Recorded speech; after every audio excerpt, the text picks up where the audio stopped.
नमस्कार, जय जोहार। छत्तीसगढ़ न्यूज में आपका बहुत बहुत स्वागत है। चलिए देखते हैं आज की 25 फटाफट काम की और महत्वपूर्ण बड़ी खबरों को। पर इससे पहले आप वीडियो को कहां से देख रही हैं, कमेंट में बताना बिल्कुल ना भूलें। मुख्यमंत्री विष्णुदेव साय की पहल पर सस्ते दर पर मिल रही दवाइयां। मुख्यमंत्री विष्णुदेव साय के नेतृत्व में राज्य सरकार की ओर से मोदी की गारंटी के अनुरूप राज्य में सस्ती दरों पर दवाइयां उपलब्ध कराने की पहल की जा रही है। स्वास्थ्य मंत्री श्याम बिहारी जायसवाल के निर्देशन में प्रधानमंत्री भारतीय जन औषधि परियोजना के अंतर्गत सभी जिलों में जन औषधि केंद्र स्थापित किया जा रहा है। इसी कड़ी में छत्तीसगढ़ में पूर्व प्रधानमंत्री स्वर्गीय अटल बिहारी वाजपेयी के जन्म दिवस एवं सुशासन दिवस के उपलक्ष्य में राज्य के शासकीय चिकित्सालयों में जन औषधि केंद्र का शुभारंभ कर उनका संचालन शुरू किया।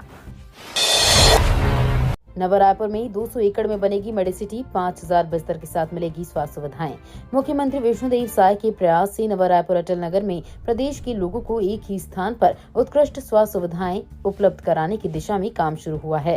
इसके तहत नवा रायपुर में अंतर्राष्ट्रीय स्तर की मेडिसिटी की स्थापना करने की पहल शुरू हुई है। ये आधुनिकतम मेडिसिटी लगभग 200 एकड़ में विकसित की जाएगी। इसके लिए वित्त मंत्री ओपी चौधरी के मार्गदर्शन में नवा रायपुर अटल नगर विकास प्राधिकरण ने नवा रायपुर के सेक्टर 37 में भूमि का चिन्हांकन भी किया है। रायपुर से महाकुंभ जाना होगा आसान, छत्तीसगढ़ से इन 2 ट्रेनों से जा सकेंगे प्रयागराज। छत्तीसगढ़ से प्रयागराज महाकुंभ जाना आसान होगा। दरअसल सारनाथ और बरौनी गोंदिया एक्सप्रेस में लंबी वेटिंग चल रही है। ऐसे में श्रद्धालुओं के लिए राहत भरी खबर है। श्रद्धालुओं को कंफर्म बर्थ मिले, इसलिए रेलवे प्रयागराज के लिए 2 स्पेशल ट्रेन चलाने का निर्णय लिया है। इसमें विशाखापट्टनम पंडित दीनदयाल उपाध्याय विशाखापट्टनम और विशाखापट्टनम गोरखपुर विशाखापट्टनम कुंभ स्पेशल ट्रेन चलेगी। इसके चलने से रायपुर, बिलासपुर, उसलापुर, रायगढ़, चांपा, पेंड्रा रोड, अनूपपुर, शहडोल और उमरिया स्टेशन से सफर करने वाले यात्रियों को काफी फायदा मिलेगा। मेडिकल टूरिज्म क्षेत्र में छत्तीसगढ़ को अंतर्राष्ट्रीय स्तर पर मिलेगी पहचान। नवा रायपुर में 200 एकड़ जमीन पर विकसित होगी मेडिसिटी। मुख्यमंत्री साय का प्रयास है कि नवा रायपुर अटल नगर में प्रदेश वासियों को एक ही स्थान पर उत्कृष्ट स्वास्थ्य सुविधाएं उपलब्ध हों। इसी कड़ी में नवा रायपुर अटल नगर को स्वास्थ्य सुविधाएं के क्षेत्र में अंतर्राष्ट्रीय स्तर पर पहचान दिलाने के लिए लगातार कार्य किए जा रहे हैं। इन्हीं में से एक प्रोजेक्ट है नवा रायपुर में अंतर्राष्ट्रीय स्तर की मेडिसिटी की स्थापना करना। इसके लिए वित्त मंत्री ओपी चौधरी के मार्गदर्शन में नवा रायपुर अटल नगर विकास प्राधिकरण ने अपनी तरफ से प्रयास करना शुरू कर दिया है। छत्तीसगढ़ के ऊर्जा शिक्षा उद्यान होंगे net zero, solar on grid संयंत्रों की स्थापना के लिए मिली स्वीकृति। प्रदेश में ऊर्जा के गैर परंपरागत स्रोतों पर आधारित संयंत्रों व तकनीकों एवं ऊर्जा बचत के नए उपायों के बारे में जागरूकता के लिए ऊर्जा शिक्षा उद्यानों की स्थापना क्रेडा द्वारा किया गया है। वर्तमान स्थिति में प्रदेश में 7 ऊर्जा शिक्षा उद्यान रायपुर, पाटन, राजनांदगांव, जांजगीर चांपा जिले के कोटमीसोनार, कबीरधाम, बस्तर व बिलासपुर में संचालित हैं। राज्य के इन सभी ऊर्जा शिक्षा उद्यानों में होने वाले बिजली खपत का नेट जीरो करने के लिए प्रदेश के 7 में से 6 ऊर्जा शिक्षा उद्यानों में सोलर ऑन ग्रिड संयंत्रों की स्थापना हेतु क्रेडा सीईओ राजेश सिंह राणा के प्रस्ताव पर प्रदेश के मुख्यमंत्री विष्णुदेव साय द्वारा स्वीकृति दी गई है। विकास पथ पर लौटा छत्तीसगढ़। महतारी वंदन योजना से खिले महिलाओं के चेहरे, विष्णु की पाती पाकर हुई खुश। छत्तीसगढ़ में भाजपा की सीएम विष्णुदेव साय सरकार के 1 साल पूरा हो गया है। सरकार ने इस 1 साल में अनेक योजनाओं के माध्यम से प्रदेश को विकास पथ पर एक बार फिर से लौटाया है। जनहित के अनेक निर्णयों में सबसे प्रमुख मानी जाती है महतारी वंदन योजना। इस योजना के माध्यम से 70 लाख महिलाओं को प्रतिमाह 1,000 रुपए दिए जा रहे हैं। अपनी सरकार के 1 साल पूर्ण होने पर सीएम श्री साय ने जनादेश पर्व के दौरान महतारी वंदन योजना की हितग्राही महिलाओं को सम्मानित किया। छत्तीसगढ़ में बढ़ेगा बाघों का कुनबा, एमपी से लाए जाएंगे 15 बाघ। केंद्र की मंजूरी के बाद शुरू होगी प्रक्रिया। देश के कई राज्यों में बाघों की संख्या बढ़ाने के प्रयास लगातार जारी हैं। मध्य प्रदेश की बाघों की प्रसिद्ध दूर दूर तक फैली हुई है, जिसे लेकर छत्तीसगढ़, राजस्थान और उड़ीसा सरकारों ने मध्य प्रदेश से बाघों की मांग की है। हालांकि अब तक मध्य प्रदेश सरकार ने इन बाघों के ट्रांसफर की मंजूरी नहीं दी थी। अब मध्य प्रदेश सरकार ने आखिरकार पड़ोसी राज्यों छत्तीसगढ़, राजस्थान और ओडिशा को 15 बाघ देने पर सहमति जताई है। ऋषिकेश की तर्ज पर लक्ष्मण झूला, अटल सुशासन। चौपाल में सीएम साय ने किए बड़े ऐलान। छत्तीसगढ़ के जशपुर जिले के फरसा बहार की सराय टोली में अटल सुशासन चौपाल कार्यक्रम हुआ। इसमें मुख्यमंत्री विष्णुदेव साय शामिल हुए। कार्यकर्ताओं ने फूल मालाओं के साथ सीएम का भव्य स्वागत किया। उन्होंने अटल चौक पर भारत रत्न अटल बिहारी वाजपेयी को नमन किया और श्रद्धांजलि दी। अटल सुशासन चौपाल कार्यक्रम को संबोधित करते हुए सीएम विष्णुदेव साय ने कहा कि छत्तीसगढ़ निर्माता अटल बिहारी वाजपेयी जी के जन्म शताब्दी वर्ष पर आया हूँ। विशाखापट्टनम से गोरखपुर के बीच 4 कुंभ स्पेशल ट्रेनें चलेंगी। रायपुर के यात्री कर सकेंगे सफर। प्रयागराज में महाकुंभ मेले के दौरान विशाखापट्टनम से गोरखपुर के बीच 4 कुंभ स्पेशल ट्रेनें तीर्थ यात्रियों को ढोएंगी। इन ट्रेनों से रायपुर स्टेशन से लेकर उमरिया स्टेशन तक यात्री सफर कर सकेंगे। इसके अलावा दुर्ग, बिलासपुर और रायगढ़ स्टेशन से भी कुंभ स्टेशन ट्रेन की सुविधा छत्तीसगढ़ के लोगों को मिलेगी। बड़ा झटका, महंगा हुआ आटा। देश में खाने का सामान महंगा होते जा रहा है। दाल और खाने के तेल के दाम में आग लगने के बाद अब आटे की कीमत 15 साल के उच्चतम स्तर पर पहुंच गई है। दिसंबर में आटे की औसत कीमत 40 रुपए प्रति किलोग्राम पर पहुंच गई है, जो जनवरी 2009 के बाद सबसे ज्यादा है। आटे, दाल और तेल की कीमतों में इजाफा होने से खाद्य महंगाई दर में बढ़ोतरी देखने को मिल रही है। ऑटोमोबाइल सेक्टर का बढ़ा ग्रोथ रेट। साय सरकार की योजनाओं से बढ़ी लोगों की आमदनी। मुख्यमंत्री विष्णुदेव साय के नेतृत्व में छत्तीसगढ़ सरकार राज्य के विभिन्न सेक्टरों के विकास के लिए योजनाबद्ध तरीके से काम कर रही है। मुख्यमंत्री साय के प्रयासों से कृषि, शिक्षा, चिकित्सा, रोजगार, स्वरोजगार, तकनीक और उद्योग जैसे सेक्टर लगातार आगे बढ़ रहे हैं और इनमें तेजी देखी जा रही है। छत्तीसगढ़ सरकार की योजनाएं प्रदेश की अर्थव्यवस्था को लगातार मजबूत बना रही हैं। इससे राज्य में तरक्की के नए रास्ते खुल रहे हैं। इसी वजह से राज्य के लोगों की क्रय शक्ति में वृद्धि हुई है। इसका असर ऑटोमोबाइल सेक्टर में देखने को मिल रहा है, जहां छत्तीसगढ़ ने देश के इस बड़े राज्यों को भी पीछे छोड़ दिया है। बलरामपुर में अब तक 10 लाख क्विंटल धान की खरीदी। छत्तीसगढ़ के बलरामपुर जिले में किसानों से धान की खरीदी करने के लिए 49 धान उपार्जन केंद्र बनाए गए हैं। साथ ही सभी उपार्जन केंद्रों में किसानों की सुविधा को देखते हुए माइक्रो एटीएम की व्यवस्था की गई है। जानकारी के मुताबिक जिले में अब तक 49 समितियों में कुल 9,90,974 क्विंटल धान की खरीदी की गई है। साथ ही 11,385 मीट्रिक टन धान का उठाव किया गया है। चालू सीजन में धान बेचने के लिए 50,660 किसानों ने अपना पंजीयन कराया है। रायगढ़ में सड़कों पर अतिक्रमण के खिलाफ कार्रवाई। नगर निगम हटा रहा अवैध अतिक्रमण। छत्तीसगढ़ के रायगढ़ में सड़कों पर अतिक्रमण कर लोग व्यवसाय कर रहे हैं, जिन पर नगर निगम ने अतिक्रमण हटाने की कार्रवाई की है। बुधवार को पुराने शनि मंदिर के पास अतिक्रमण हटाने निगम अमला पहुंचा। यहां कब्जा हटाने के बाद सौंदर्यीकरण का काम किया जाएगा। शहर के शहीद चौक से लेकर डिग्री कॉलेज तक निगम ने अतिक्रमण हटाने की कार्रवाई शुरू कर दी है। शहीद चौक, हीमो कलानी चौक, पंजरी प्लांट रोड और डिग्री कॉलेज के पास से कब्जा हटाया गया। अतिक्रमण हटाने के दौरान एक राहगीर की गाड़ी पर ठेला गिर जाने से उसकी स्कूटी क्षतिग्रस्त हो गई।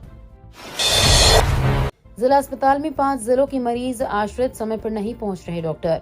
धमतरी जिला अस्पताल सिर्फ नाम का ही जिला अस्पताल साबित हो रहा है। चिकित्सा सुविधाएं यहां बेपटरी पर आ गई हैं। इस अस्पताल की हालत दिन ब दिन बिगड़ते जा रही है। कोई भी डॉक्टर समय पर नहीं पहुंच रहे। जांच पड़ताल की तो ओपीडी में एक भी डॉक्टर नहीं दिखे। जिला अस्पताल में 2 मेडिकल स्पेशलिटी है। डॉक्टर एस वानखेड़े छुट्टी पर थे। वहीं डॉक्टर आभारानी हिशीकर की ड्यूटी सीएम कार्यालय में लगा दी गई थी। ऐसे में मेडिकल स्पेशलिटी नहीं होने के कारण मरीजों को लौटना पड़ा। 31 दिसंबर को छत्तीसगढ़ में लागू होगी आदर्श आचार संहिता। छत्तीसगढ़ में इस बार नगरीय निकाय और पंचायत चुनाव एक साथ होने की संभावनाएं जताई जा रही हैं। मुख्यमंत्री से लेकर राज्य सरकार के अन्य मंत्रियों ने कई मंचों पर इस बात का संकेत दिया है। विधानसभा में इस संबंध में एक संशोधन विधेयक भी पारित किया जा चुका है। खबरों के अनुसार 31 दिसंबर तक आचार संहिता लागू हो सकती है और राज्य निर्वाचन आयोग चुनाव की तारीखों का ऐलान कर सकते हैं। निकाय चुनाव के आरक्षण में कटौती का आरोप। 30 को छत्तीसगढ़ बंद का ऐलान। पिछड़ा वर्ग ने नगरीय निकाय चुनाव के आरक्षण में बस्तर और सरगुजा संभाग में पिछड़ा वर्ग को कम आरक्षण मिलने का आरोप लगाकर सरकार के खिलाफ मोर्चा खोल दिया है। पिछड़ा वर्ग ने 30 दिसंबर को छत्तीसगढ़ बंद का आह्वान किया है। सर्व पिछड़ा वर्ग समाज के प्रदेश अध्यक्ष जगन्नाथ साहू ने प्रेस कॉन्फ्रेंस कर छत्तीसगढ़ बंद और चक्का जाम की जानकारी दी है। सर्व पिछड़ा वर्ग समाज ने आरोप लगाया है कि प्रदेश की राजनीति में पिछड़ा वर्ग को पहले ही 25% आरक्षण प्राप्त था, लेकिन वर्तमान में सभी वर्गों को मिलाकर 50% आरक्षण कर दिया गया है। छत्तीसगढ़ सीनियर महिला बॉल बैडमिंटन टीम महाराष्ट्र में दिखाएगी दम। छत्तीसगढ़ बॉल बैडमिंटन संघ ने छत्तीसगढ़ सीनियर महिला टीम की घोषणा कर दी है। 70वीं राष्ट्रीय बॉल बैडमिंटन प्रतियोगिता 2024 से 25 महिला वर्ग का आयोजन भारतीय बॉल बैडमिंटन महासंघ एवं महाराष्ट्र बॉल बैडमिंटन संघ के संयुक्त तत्वाधान में कोमटे जिला रायगढ़ महाराष्ट्र में आज से 29 दिसंबर 2025 तक आयोजित की जा रही है। इस प्रतियोगिता में भाग लेने हेतु छत्तीसगढ़ बॉल बैडमिंटन की महिला टीम की घोषणा की गई। छत्तीसगढ़ सरकार का बड़ा एक्शन, राजनांदगांव में पुलिस भर्ती रद्द। छत्तीसगढ़ की सरकार ने पुलिस भर्ती परीक्षा में गड़बड़ी की जानकारी सामने आने के बाद भर्ती परीक्षा को रद्द कर दिया है। सीएम विष्णुदेव साय के निर्देश पर गृह मंत्री विजय सहरमा ने ये फैसला लिया है। बता दें कि पुलिस भर्ती में गड़बड़ी का एक आरोपी आरक्षक पहले ही आत्महत्या कर चुका है। इस मामले में एक अभ्यर्थी, 4 कांस्टेबल समेत 7 लोगों को गिरफ्तार किया है। इसके अलावा इस मामले की जाँच के लिए SIT टीम गठित की गई है, जो 10 दिनों में अपनी जाँच रिपोर्ट देगी। 25 लाख खर्च कर सकेंगे मेयर प्रत्याशी, नपा अध्यक्ष 10 लाख और पंचायत अध्यक्ष की 6 लाख सीमा। छत्तीसगढ़ में नगरीय निकाय चुनाव को लेकर मेयर और अध्यक्षों की खर्च सीमा तय कर दी गई है। 5 लाख या उससे अधिक आबादी वाले नगर निगमों में मेयर प्रत्याशी चुनाव पर 25 लाख तक खर्च कर सकेंगे। 3 लाख से 5 लाख की आबादी वाले नगर निगम 20 लाख रुपए तक और 3 लाख से अधिक आबादी वाले निगम 10 लाख रुपए तक खर्च कर सकेंगे। वहीं 50 लाख से अधिक आबादी वाले नगर पालिका अध्यक्ष अधिकतम 10 लाख रुपए और 50,000 से कम आबादी वाले नगर पालिका अध्यक्ष अधिकतम 8 लाख रुपए खर्च कर सकेंगे। शीतलहर की चपेट में छत्तीसगढ़, इन इलाकों में हल्की बारिश होने की संभावना। हवा से नमी की मात्रा घटने के साथ ही उत्तर की हवाएं भी अब दोबारा से जिले में प्रवेश कर रही हैं। इससे न्यूनतम और अधिकतम तापमान में गिरावट का क्रम तेज हो गया है। न्यूनतम तापमान में 1.4 डिग्री की गिरावट आई है और पारा 14.4 डिग्री सेल्सियस रिकॉर्ड किया गया। इसके अलावा अधिकतम तापमान 28.8 डिग्री रहा, इसमें भी 2.5 डिग्री की कमी आई है। छत्तीसगढ़ की सीमा से एक बार फिर 2 हाथियां अनूपपुर जिले में किया प्रवेश, वन विभाग जारी किया अलर्ट। अनूपपुर एक बार फिर से छत्तीसगढ़ की सीमा को पार कर 2 जंगली हाथी अनूपपुर की घनगवा के जंगल में आ गए हैं। वन विभाग ने आसपास के गांव में अलर्ट जारी कर दिया है। वन दस्ता निगरानी बनाए हुए है। 2 जंगली हाथी 50 से अधिक हाथियों के समूह से निकलकर छत्तीसगढ़ के वन परिक्षेत्र मरवाही में विचरण कर रहे थे, जो मंगलवार को छत्तीसगढ़ से अनूपपुर जिले के घनगवा गांव के जंगल में प्रवेश कर विश्राम कर रहे हैं। छत्तीसगढ़ में 300 बहुउद्देशीय पैक्स, डेयरी व मत्स्य सहकारी समितियों का हुआ शुभारंभ। केंद्र सरकार की सहकार से समृद्धि अभियान के तहत छत्तीसगढ़ में सहकारिता आंदोलन को मजबूत किया जा रहा है। मुख्यमंत्री विष्णुदेव साय के नेतृत्व में सरकारी समितियों में नई सुविधाएं बढ़ाने के साथ साथ ग्रामीण अर्थव्यवस्था को मजबूत करने के लिए डेयरी मत्स्य पालन के क्षेत्र में नई सहकारी समितियों के गठन को बढ़ावा दिया जा रहा है।